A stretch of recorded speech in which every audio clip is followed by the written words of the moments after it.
nagpapasalamat ako sa lahat ng mga directs ko. Alam niyo kung sino kayong lahat, na kayo yung mga kauna-unahang sumagot sa tawag ko. Sa excitement ko, naniwala kayo sa akin. Thank you for answering my call, for playing the video, the Power Landing page. Thank you so much. Gusto kong i-shout out ang kauna-unahang best friend ko sa Samar, Lea Go. Siyang kauna-unahang kag-check $25. This morning, this afternoon, 4 o'clock, when I checked my genealogy, hindi po ako mapapagsalita. I got $927.5. Na nangungutakti yung mga $4, $2. Hindi ko inakala na in one day and a half, magsisilver ako. Hindi ko inakala na in 1 week time, mag-gold ako. Hindi ko inakala na in 1 week time, mag-leaderboard ako. To God be all the glory. Alam niyo, kaninang umaga, nag-post ako sa Facebook. Hindi ko na kasi mapigil yung nararamdaman ko. Hindi ko na talaga mapigil yung nararamdaman ko. Yung sobrang mahal na mahal ko na company, pinagpapasalamatan ko yun. Patawad kung nandito ko ngayon. Kasi ayoko na po sana mag-network. Sabi ko na sa pamilya ko, after nito, titigil na ako kasi yung compelling reason ko to build network, tapos na done deal na. Tapos na yung 5 anak ko as a single mom. May bahay na ako, may sasakyan na ako. I've been into many countries. Yung fulfillment na hinahanap ko sa buhay ko, binigay ng Diyos. Pero noong February 8, yung isang saddest moment na announcement sa amin, isa sa company namin, nung tumawag ako sa mga leaders, at dama ko ang bigat ng puso ko. Dama ko ang bigat ng puso ko na hindi pa pala tapos ang laban. Hindi pa pala tapos ang boxing. Kasi meron pa akong obligasyon sa mga tao na kailangan ko silang tulungan. Itawid at mag-iabot yan ang kanilang mga pangarap. Pasensya na ng Quindonas na maingay ako. Katapos niyan, ayaw po papayag ang grupo ko. Sabi nila, apply, we're not yet over until it's over. Partner Vic, ikaw ang nagsabi niyan. Kausap ko yung applying ko more than an hour. Nag-concede ako after that kasi wala na talaga. That was Friday, 9 o'clock in the morning. Tapos nag-pray ako. Allow me to share this to you. Gusto ko lang pong i-share sa inyo na ang live good ay dumating sa akin in God's perfect timing. Kasi naniniwala po ako na tayo ay nagdarasal, dinidinig ng Diyos ang ating mga dalangin. As long as we trust, we listen, and we obey. Alam niyo po ba na nag-pray ako no after nag-concede ko, sabi ko, Lord, sabi mo, pag meron kang isinarang pinto, meron kang ibubukas. Lord, sabi mo sa Jeremiah 29:11, for I know the plans I have for you, the plans to prosper you and not to harm you, the plans to give you hope and a future. Kiniklaim ko po ito, Lord. Alam niyo, mga kalibgod, sa mga guests natin, I even pray to God na patahanin niya ako, patulugin niya ako, kasi ilang linggo ako hindi nakakatulog. Imagine mo yung may minamahal ka, na bigla ka na lang iiwan. Ang sakit nun. But praise God, kasi magtiwala ka lang sa Diyos. Nagsubmit ako sa Panginoon, nag-concede ako. But here is the story that I want to tell you. Listen guys, kung gaano ka-perfect ang timing ng Diyos. When I opened my eyes around 1 o'clock in the afternoon that very Friday, the Power Landing page, siyang bumulaga sa mukha ko. Ang tanong, bakit timing? Bakit timing na hinipo si partner, si upline Ferna ng Diyos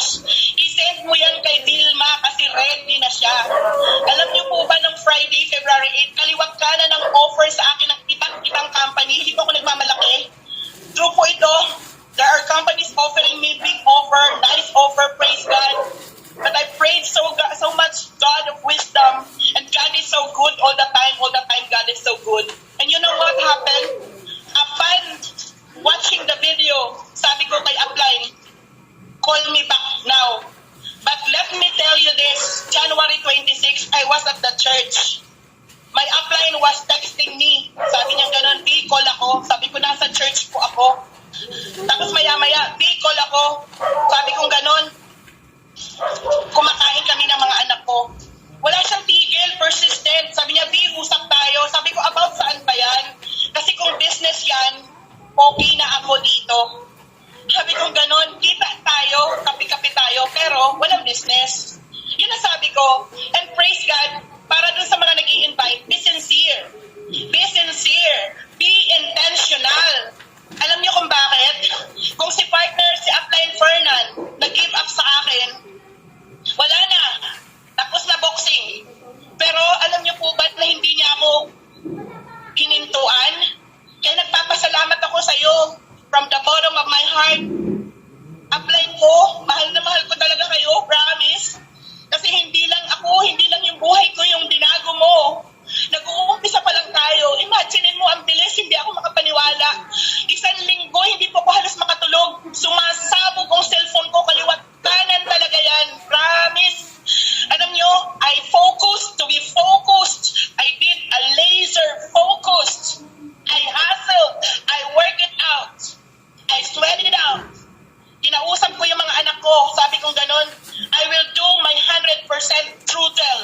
True tell. Lilipad ako. 100% true tell.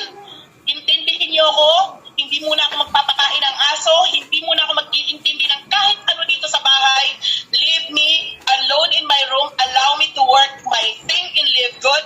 And right now, I'm so thankful na ito, trabahuin man to, ibigay mo man yung best mo sa umpisa. But I know this is the platform that would truly change your life for the better. Grabe po talaga. Kaya ako, nauumapaw po yung saya ko. Kaya kanina, alam niyo po ba na may mga sinabi ako sa Facebook? Anak, paki-open mga yung Facebook ko. Nagpaunang-una nagpasalamat ako sa Panginoon. Okay, wag na. Ang sabi kong ganun sa Panginoon, sabi kong ganun, pasensya na po kayo ha. Inom muna po kape ko. Speechless po talaga ako, promise. Partner, Upline Fernan, salamat. Pinag-pray ko po ito na ayoko man nang magsalita. Pero sobra naman po akong selfish. Pag sarili ko lang intindihin ko, gustong-gusto ko nang tumulong sa mga upline ko. Mga leaders dyan. Alam mo, sabi ko, o Diyos ko, maraming salamat po sa mga biyaya at pagbutihan mo. To God be all the glory.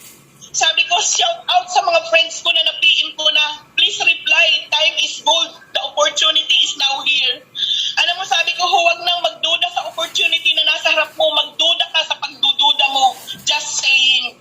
Sabi ko, shout out sa mga buhay pa ang pangarap at gustong abutin ito. PM niyo ako at may share akong kakaiba. Sabi ko pa, God knows best for us. His timing is perfect. Simply trust Him and obey. To God be all the glory. Alam niyo po yung sinisigaw ng puso ko. Wala akong binibigkas na live good. Wala akong sinasabi na kahit ano. So kumbaga, para sa atin dito mga Pinoy, ito na yung pagkakataon natin. Sa mga OFW, ito na yung pagkakataon nyo na makakasama nyo yung mga pamilya. Sa mga patay na ang pangarap na hindi mo alam kung paano ito aabutin, maniwala. Matumbala kayo sa live good. Ipag-pray natin si Ben. Ipag-pray natin ang Philippines. Alam mo, this will give us a massive change in our lives. So I hope na meron po akong na-share sa inyo na something amazing, something inspiring. Nag-uumpisa pa lang po tayo. Sobra po. So, maraming salamat sa platform na to. Alam nyo, ang sasabihin ko lang po sa inyo, be teachable, be willing to follow direction, humble down your pride, anything that is negative, throw it away. Pag alam mo yung sarili mo na parang hindi ka na naaayos, magdasal po tayo. Sabi nga ng upline director natin na si Tim Miller, GPS po tayo dito. Get in, plug in and stay in. Because as long as you plug into the system, you will allow the system to work for you. So sa Zoom na to, nagpapasalamat ako sa mga upline natin.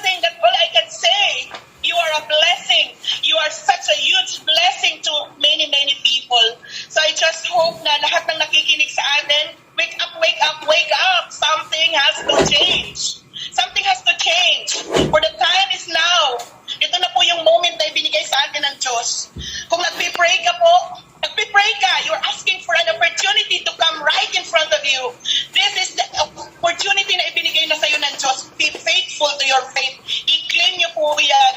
And surely, if you have to humble down, follow direction, be teachable, be coachable, then success will just be a matter of time. So maraming salamat, Upline Fernan. Thank you so much once again. No words to utter, no words to say on how grateful I am that you are the channel, you are the bridge na ibinigay ng Diyos sa akin at sa amin po. Sa lahat ng mga leaders ko, shout out ko lang sa aking first silver, Charlene Caparoso from Cebu. Another, hindi ko kayo maiisa-isa ha. Silver, Ray Tabay, Noel Caparoso, silver. At ang dami pong mga upcoming silver, may mag-gold na po sa team ko. Go, go, go! Sa lahat ng mga countless bronze sa team natin, maraming salamat. At sa lahat ng Team Philippines, live good! Let us all live good! Let us live abundantly. Thank you so much and God bless everyone! Love you! Sending big hugs! Love, love, love! Mwah, mwah, mwah! Chup, chup, mwah! Alright! Guys, grabe. I hope nag-aapoy ngayon ang mga damdamin nyo, no? Maraming salamat, Coach Vilma. Sa wakas, no? Napakawalan mo na yung damdamin mo na matagal mo nang gustong ilabas. Grabe, matindi, no? So, daming comment dito, Partner B. Nako, ako sa'yo, i-record mo yung mga, na to, picturean mo. Grabe yung mga, ay, ang dami. Ay, Upline B, wag muna iiyak kasi malayo ang towel. Ayan, grabe, ang dami. Oh. Ma'am Vilma, you deserve it because you have a very